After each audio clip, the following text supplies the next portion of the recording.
Hello and welcome to Women in ERP. I'm Abigail Allman. And I'm Steph Poor. And this is episode 9. And today we are joined by Chris Gabriel, the CSO for Sapphire Systems. Hi, Chris. Hi, both. Nice to have you with us today. Thank you for inviting me. Yeah, we're going to talk to Chris all about his sort of 7 degrees of separation idea, thought process, a little bit later, but first we'll just have a little catch up. Steph, you've been on holiday again. I have, yeah, again. Last year I hardly had holiday. This year I've just come back from Antigua, so I'm very, very lucky.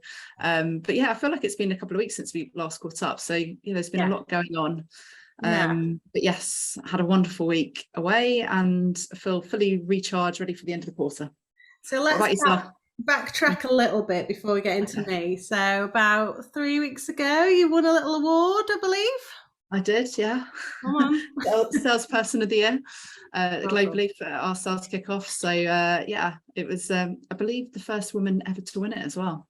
Yes, there you go. Wow, congratulations. So, yeah, it was a bit of a hectic year last year, in a good way. Obviously, I was very busy, but yes, it just shows hard work does pay off. It does. Definitely. Very good. And you've been rewarded with a trip to Antigua with all the crew, and that was good. Yeah, it was great. It's something a bit strange about being on holiday with a load of colleagues, but by the end it was all fine. And actually, some of them are stuck out there because they've caught COVID. So they can't come that's home. A real shame, isn't it? Like, is it accidentally or on purpose? Yeah, well, clearly I didn't get the memo. Bit of a shame. But what about you, Abby? What have you been up to? Oh, just life. So I was just speaking to Chris prior to this. We had sold our house and the buyers have just pulled out. I'm fuming because England and Wales are the only places on the earth where this is possible and legal. And they've pulled out. So we've got to find new buyers now. So I'm a bit stressed. That's a bit of a nightmare. Fingers crossed. Yeah, definitely. And I finished my coding course, so I did that. So I'm proud of myself. That's very good. I'm on my way. I've got the bug for coding, and business-wise, we've just partnered with Google as well. So I'm really, really pleased with that. We've got some interesting things we're doing with those. So yeah, a lot in the pipeline, which is good. Yeah, so good. Right, let's get into it with Chris then. So Chris, let's have a little bit of an overview of who you are and what you do at Sapphire Systems. I shall give you the short. Version of my life. So I'm one of those of an age that grew up with technology, which makes me feel really old now. But the great home computing revolution of the 1980s, I was part of that. When you used to be dedicated to technology because you had to carry a 28-inch black and white television across town to go to computing club, right? All this, you don't know they're born today in terms of take your phone with you, right? You used to have to carry half your house with you to go and take 6 hours to code something up that didn't work. And then I've been in tech all my career, both in the channel, in the vendor community, and then about 18 months ago joined Sapphire as the technology strategy officer. Which is a bit of a new world for me. Worked in the world of IT operations, technology operations, but not in kind of business operations, which we'll talk about in a bit more detail. So it's been really, everything's much of a muchness, I guess, in the world, but it's been really interesting, really exciting. And my job is just to look at the strategy, how we position ourselves, what we think, how we communicate that, and hopefully I guess try and tell stories that resonate with our customers or future customers, which is, I think, the most exciting part of the job. I guess when I say I've been in technology all my life, I've been in and around it. I was talking to someone this morning about having a smart meter installed. So I'm a bit of a Luddite when it comes to certain things, but I like to think I'm a bit of a storyteller, but we'll find out in the next 30 minutes whether that's true or not as well. So. Brilliant. No, that's good. Oh, no, by the way, my week I had my first tattoo ever at the ripe old age of 50 odd. So yeah, that's my last week and a half. So just want to get that in. I've not mentioned it to anybody at all apart from everybody I meet. So I thought I'd get it in there. What did you have? Well, actually, I had a female, you just question. well, no, I had a female tree on my forearm, and I had my mum's initials and year of birth in the roots, and then my wife and 2 daughters' initials and their dates of birth in the branches. So a little bit of so it's kind of a female nice. tree. Yeah. Anyway, so that was. I don't have any tattoos. Nor do I. Wow. Feels like too much of a commitment for me. No, that's great. I mean, why not? So that kind of leads us to our next sort of topic of conversation. So we had a chat last week. We have both been through family members living with dementia, and your mum has dementia, and we spoke about this concept of 7 degrees of separation from mum, which is kind of how you approach everything that you do. So if you want to tell our listeners about that, that'd be great. Yeah, by the way, I didn't have the tattoo just for this webinar to make it relevant, by the way. I'm not that committed. There was a big reason there. No, so it's always fascinated me, is what motivates people to get up and do what we do. And then somebody asked me not so long ago, before we were chatting about it, what gets you excited about what may seem quite mundane things like invoice processing, right, which is fairly mundane, right? Is how do you contextualize that simple task that you talk to people about a lot, and maybe automating it, which is trying to make it a little bit more efficient, is what how can you get excited about it? Or networking connection, or IoT, and all these kind of technologies. And for me, it's really really simple. Is I try and relate it always back to what the impact of that could be on the people who are most dearest to me. And obviously my mum, and my mum before she had dementia was incredibly special to me. But obviously as you see someone's life change and her reliance on other things and other people change, to me it contextualizes that even more. So I genuinely try and think about it as everything that's out there in some way connects back to the life and the quality of life that my mum can have, and just build concentric circles around that. And I'm really confident that you get to about 6 or 7, and pretty much everything that happens in the world, whether it's farming in different parts of the world, supply chains, whether it's simply getting someone to work on time on a bus, ultimately the butterfly effect makes my mum's life better or worse in some way. And it's not a stretch to do it either, right? I don't kind of work out things in my head. It kind of comes naturally. And I think it's really exciting, right? And if I can relate processing an invoice back to my mum having a nicer life in her care home now, what's not to love about that, right? So I think it's trying to personalize it and conceptualize it. And I think then everybody can understand those stories and hopefully relate those stories back to what they do. And if it's not my mum, it'll be their mum or dad or whoever's the most precious individuals in their life. So yeah, I mean, it's lovely. It's a lovely way to approach work, and it gives work meaning, which is ideal. We all want that, don't we? Yeah, I mean, I had it was interesting. I was talking to a potential customer this morning in the energy sector, just in the office. And he was talking about Big Brother and connected, and what they're, as in what they're trying to do, and the worry that it becomes Big Brother. And I started talking about my mum, and he immediately got it, right. And he's like, "No, exactly. That's by being able to give analytics of people how they're using energy in their homes. And we're not an energy provider, we're a service provider, but we're trying to add value through data."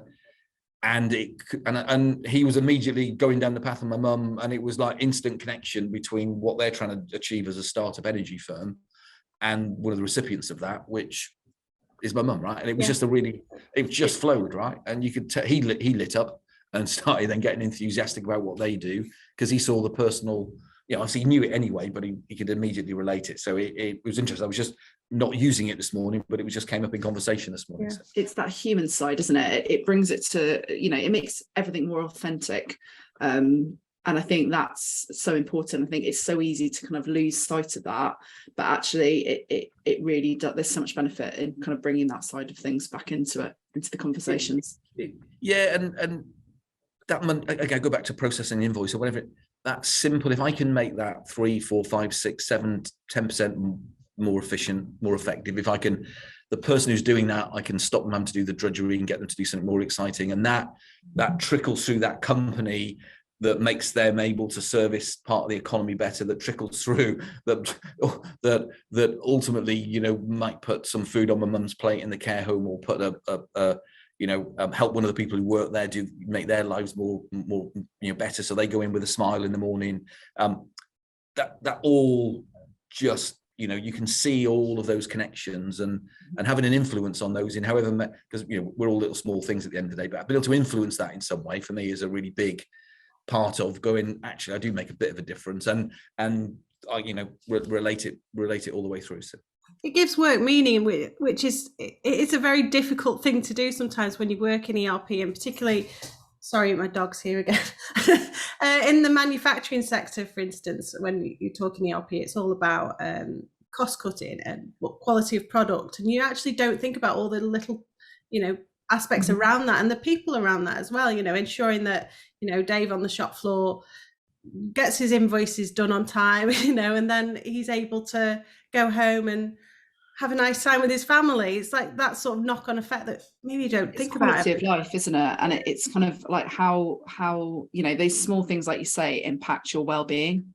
and mental health and everything like that. So you have a better quality of life if you're, you know, just generally happier. Like, yeah, we did some research with Cantor a few months ago now, and asked about 1,300 people, it was, across the UK, about how they'd found working from home, but also how they'd found the tools that they were given to work from home. And what was interesting is 9 out of 10 said they'd made a mistake that caused them to be more stressed with work, because they were working they didn't have the tools, or you know, and it was keying data in, sending the wrong invoicing out, and it was the things that people do every day.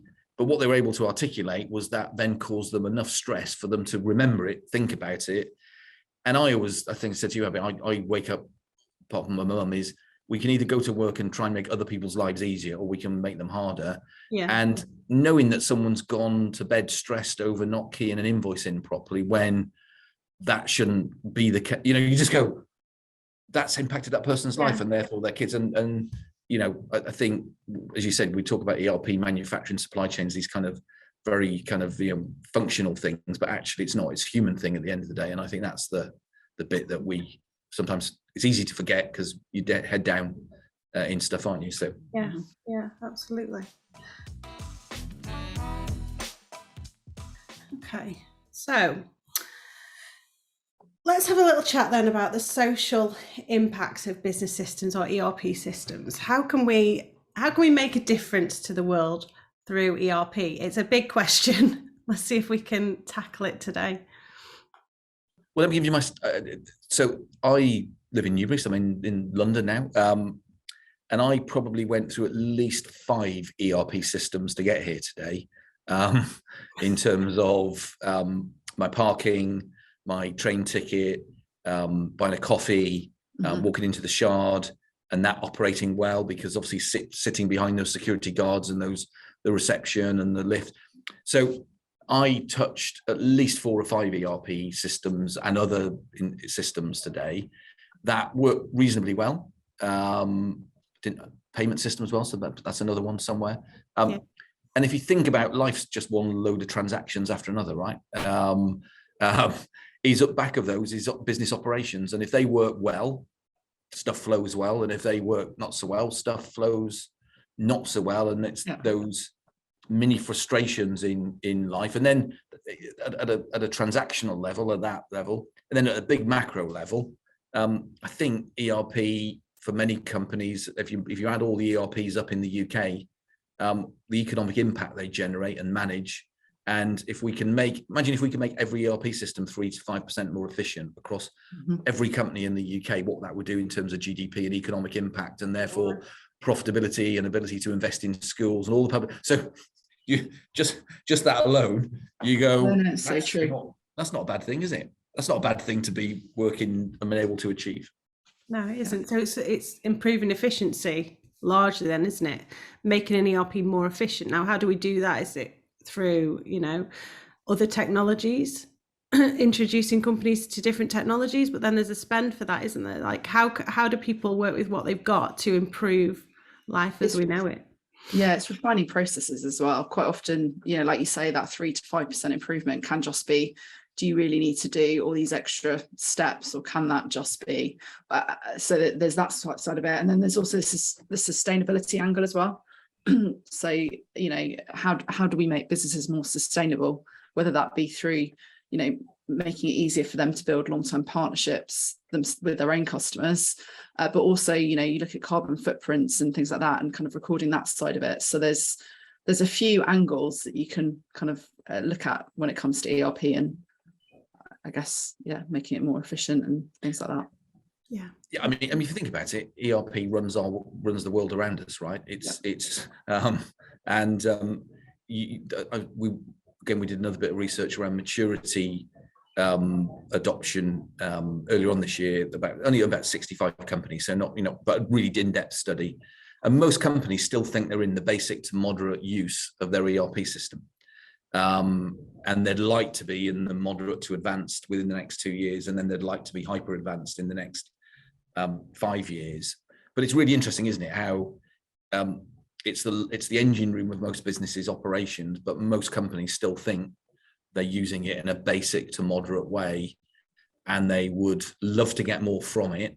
I was talking to one of our customers who do tableware for pubs and restaurants and cruise ships and Antigua, probably. And they were saying that if they can improve every shipment of their goods in by 4 to 5% in terms of utilization, the stock, they can improve their cash flow by 16 to 18%. That's phenomenal, right? That's that's crazy. It's a game changer. And the data, it's in there. The data's in there. The ability to do that is in there somewhere. It's giving them the tools to unlock it, and make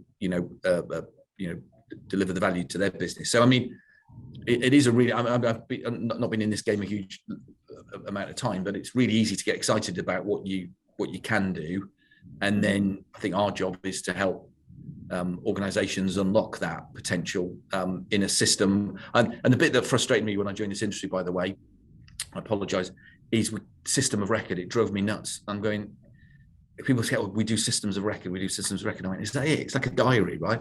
It's a bit like, it's a bit like saying, I said once to a few people, I said, look, if I give you $1 in 2000 and you could invest it in 2 systems of record, you got a choice. One is a leather-bound diary system of Italy's most exclusive diary and filofax company.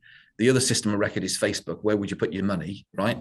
Because Facebook's just a system of record, right? It's collaboration and connection. So it's really interesting how, but we're still in that moderate, if customers still think they're only in a moderate or basic use of a system that runs their business, that's quite an interesting statistically about what we maybe what we're not talking to them about, and maybe what we could be talking to them about. It's heart and lungs of a business, the ERP, and I think I see it time and time again. Certainly some of our customers that don't recognize the data that's at their fingertips, because they're not accessing it in the right way, and therefore they're not able to make business critical decisions or directions, strategies, whatever it is, based on actually the information that's in the system, which it blows my mind. And just these, like you say, they don't even have to be big tweaks, small tweaks that maybe it's an extra report that tells them whatever they need to know to make that decision. It's on a gold mine and not exactly. realizing it. And I think you mentioned, sustainability, obviously. We did some thought leadership piece, and if you look at so it's interesting, if you look at making tax digital, which connects your payroll to the government. I was talking to sustainability thought leader. We were just chit-chatting about, by the end of this decade, our ERP systems will be connected to the government for sustainability measurement, right? We know it's coming, right? We know it's coming. It may not be by the end of this decade, but it's not going to be far away where, and so are the tax hikes as well, based on your carbon footprint. That's all of that in absolutely. I've read about that. And if you've got an inefficient supply chain, you've got an inefficient warehouse, you've got an inefficient production system, it's going to be at some point somebody's going to want to look at it, and they're probably going to want to do it in real time, and it may not be in the next 8 years, but it's certainly not going to be much later than that, because they know the data's in there, and if they know the data's in there, we know the data's in there. So it's really interesting how it is that. I think I love the heart and lungs. It's absolutely that. But it all should be the brain as well, I guess. And I think that's true. That's where people aren't maybe aren't thinking that it's also the brain. Yeah, very true. So we have just teamed up with a company called PX3, and they're data scientists and sustainability scientists. And they go into organizations and they'll look at the ERP. Well, we're doing a piece at the moment, a study around ERP, but they'll look at the IT department and how sustainable that IT department is. And they'll offer suggestions as to how to improve that. There's lots of things that you can use around automation and ancillary softwares to help boost ERPs. Is there any that you have noticed at the moment, Chris, that you're like raving about? Any products out there that people listening might be able to take advantage of? We are doing a lot with the core authors around the stuff that's coming from them natively, which I think is really exciting. I won't mention any authors' names. But I think they've all figured out that they need to be all over it. So we've been trialing some standardized sustainability dashboards. We built some bots that sit around that, so some automation RPA bots that go. So we're actually building our own now to help our ESG person here collect all of her sustainability data that she needs every month and every quarter, because be honest, it's a bit of a nightmare, right? Going into expense systems, going into finance systems, going into so we're building an eco bot that's going to go and create her ESG submission to our group function, our private equity function once a month and every quarter. That's really interesting to me, is using automation to do some of these really important but still fairly repetitive tasks. And however much you'll get data science into a data science engine, you still got to get it back out and then do something with it. So combination of automation, data, workflow is really exciting for us. So yeah, and then we're actually doing a lot of work with customers. So it's really interesting. So I was down on a farm a couple of weeks ago where they're doing fugitive methane capture to turn farms into off-grid. And that's all, it's a sustainability business, but need all of that sustainability insights and data to effectively run their business in a sustainable way. So it's quite interesting how that becomes quite important for them. Yeah, they're like cutting edge, aren't they? I know the ones that you're talking about, and yeah. I was on a tractor for the first time in my life. 2 tractors in a day. That was a bit. I've never been on before. Got on 2 in a day and too many pasties. But no, it's really. We're definitely seeing a trend towards that as well. Even some of the big energy company, everything's renewables, everything's kind of, as obviously an author of software, we've got sustainability modules coming through and all that kind of stuff. So I think everyone knows it's the future, as we've just said. So I think there's a lot still to come. It's quite an exciting space to be in, I guess, at the minute. Yeah, definitely. Yeah, and I was going to say the other bit we're really focused on is skill sustainability as well. I know it's a slight, but we talk about automation and RPA, and you can take a dystopian or a utopian view of that. I think we discussed it. Stopping people from doing repetitive tasks all day long, especially when they can make mistakes, is a great, giving everybody. I would give everybody in the NHS a digital assistant. I'd give every school teacher a digital assistant, right? Why are we forcing people to do repetitive tasks that could be done in a digital way, but really augment the human capital that we've got in the country? But we're also looking at what that might do in offsetting skills and jobs as the business as well. So we're training. We've got some local schools we work with here. One is primary. In fact, they were all in before Christmas, creating bots. And actually the topic came up of who they could help, and it was gene. So I had 30 8-year-olds creating gene bots for the day about how they could help my mum better. Yeah, exactly. So my mum's gene, yeah. And then we also had an academy, and so 17-year-olds. And what was fascinating, so they all came in to learn to code RPA up, so proper technical couple of days. And their biggest issue that they want to talk about was the ethical use of automation and AI, and what that was going to do for jobs and skills. So I also think it's incumbent on us that we invest in sustainability of the environment, but also sustainability of our communities, and create those new jobs. You know, we know we've got a skills shortage in the ERP sector anyway, massively. Yeah. So the development sector, I mean, moving people, upskilling. Personally, I've just learned how to code myself, and I've found it so therapeutic. And honestly, I relate it to doing crafts. It's very similar to crocheting. It is. So, you know, if you can crochet, you can code. And I think it's educating people on how easy it is and how accessible it is to do it. And I think that's really important to the next generation as well. Like, quite often, you know, they are looking at that whole piece, you know, from a business. That it's not like the olden days where you just, you know, you're thankful for the job. It's like, well, what are you doing as a company sustainability wise, or what are you doing? How are you going to help train me? How, you know, the expectations are a lot higher, which is not bad. And yeah, and Steph, we Mark Wheeler, who's our guru here on this stuff, we were chatting last month, and we were saying, and if you imagine, go back to just ERP and finance, and we were talking about, in fact, we're just working on it now, a job description. We write job descriptions of the tasks people are going to do when they get to the office, and I've got to say, they're usually pretty tedious things, right? Imagine writing a finance job description where you were providing them with a robot, an RPA, a digital worker, to do all the drudgery that they do. Now, who are you going to get coming to work for your business, right? So we also think about it in that way, is we think about jobs as a set of tasks, and we write. I mean, I've seen some really bad, even recently here, I've seen some really bad job descriptions. You know, they're like 2 pages of the things you're going to have to do. Oh yeah. You know, and then you go, then if I'm going to give you digital, I don't want admin brilliance, because I'm going to get a digital robot to do all that stuff. I don't need to be sitting there processing invoices and opening spreadsheets. I don't want any Excel. You know, how many finance jobs go out with you must have Excel skills on there? Yeah.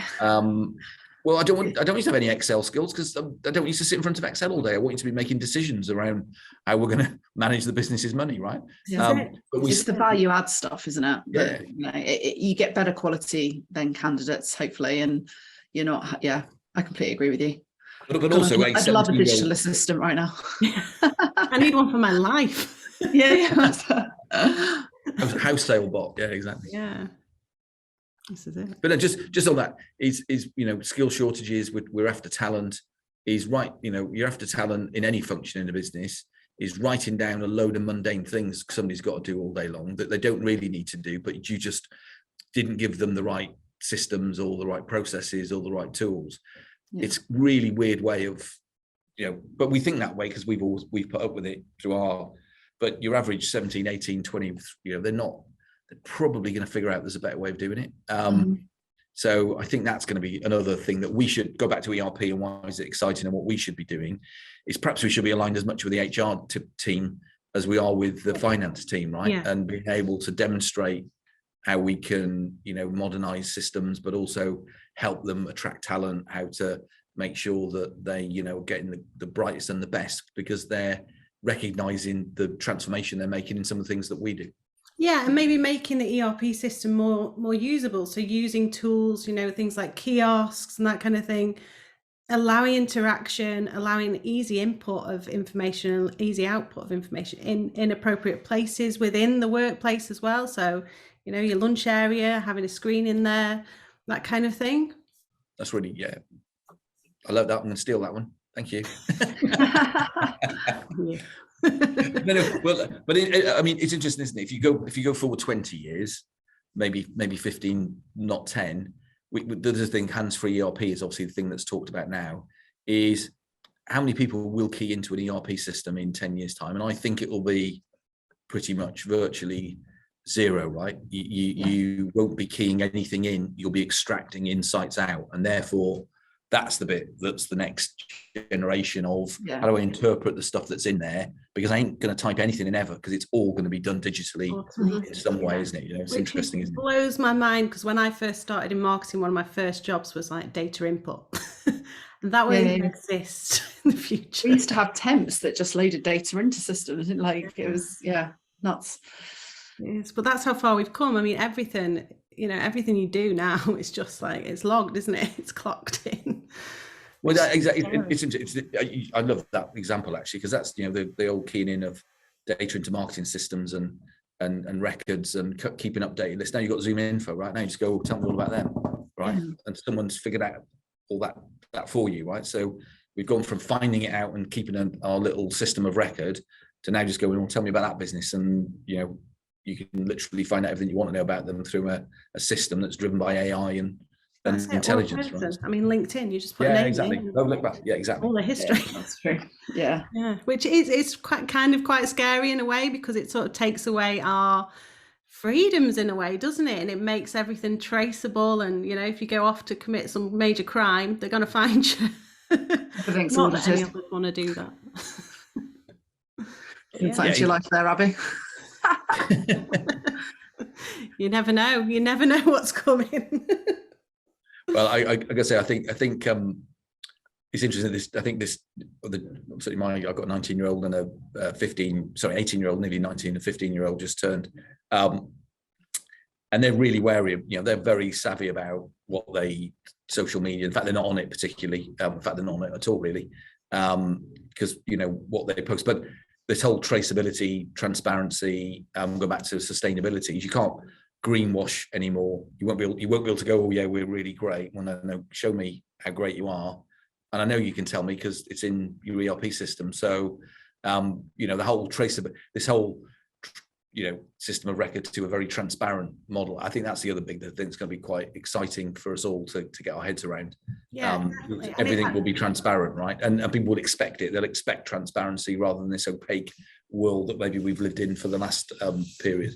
I like that, because one of the topics I've been talking about recently is greenwashing, and the fact that companies are offsetting their carbon emissions by planting a load of trees.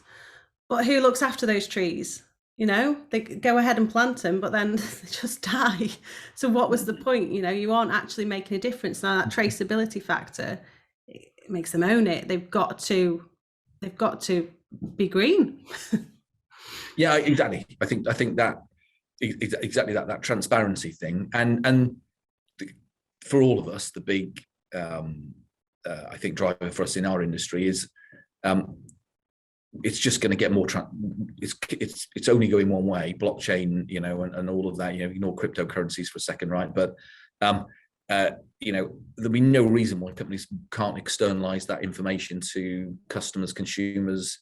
Some do it now, but you won't be able to get away with poor wages in a factory somewhere making t-shirts, because everything will be transparent. And it kind of is already. So I think but what a great, I think it's a really positive thing, right? I think it's going to be a really exciting kind of next 10 years for our industry, because of what we're going to be driven by, but also what we can do for the economy, and then what we can trickle down all the way to people like my mum, and make people's lives better, right? And I think that's going to be the exciting bit. Again, talking to an energy firm, exactly that conversation. And how is Mum? She's all right. I phoned her, didn't tell her about my tattoo, and she disapproved. Yes, I'm told my brother yet. Actually, that'll be the one he'll really disapprove.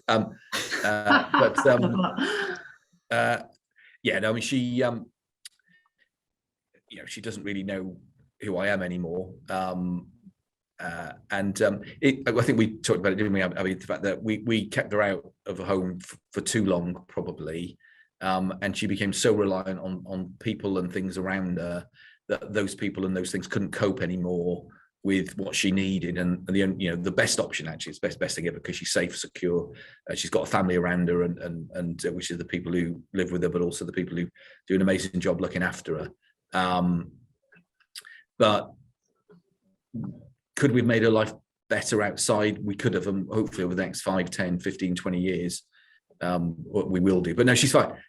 She doesn't know who I am, but anyway, it's not a bad thing. It probably doesn't make her sad that she doesn't remember who people are anymore. So there's a plus side in that as well, isn't there? Right? There's that grey area to do, probably. Yeah, you remember her and everything that she's done for Yeah, you. And that exactly. article you wrote, I think a couple of weeks ago, was beautiful. And you are a true credit to her. So it's a horrible disease. Apart from the tattoo. I'm a geezer now. I'm a geezer now rather than the sunburn. So. You're going to have to get yourself a Harley Davidson now. And Yeah, no, that's my midlife. I've gone past the midlife crisis. I think I love that. That's brilliant, Chris. We'll let you go now. Thank you so much for joining us. Really interesting conversation, and we'd love to have you back anytime. No, thank you, Abigail. Thank you, Steph, and thank you for inviting me. Really, a real pleasure. Thanks, Chris, and also thanks for being the first male we've had on. I am honoured. I'm going to have a tattoo on that one as well. So if you, I was going to say, I'll be disappointed if you don't. Bye for now. Thanks, Chris. Thanks, folks. Bye-bye.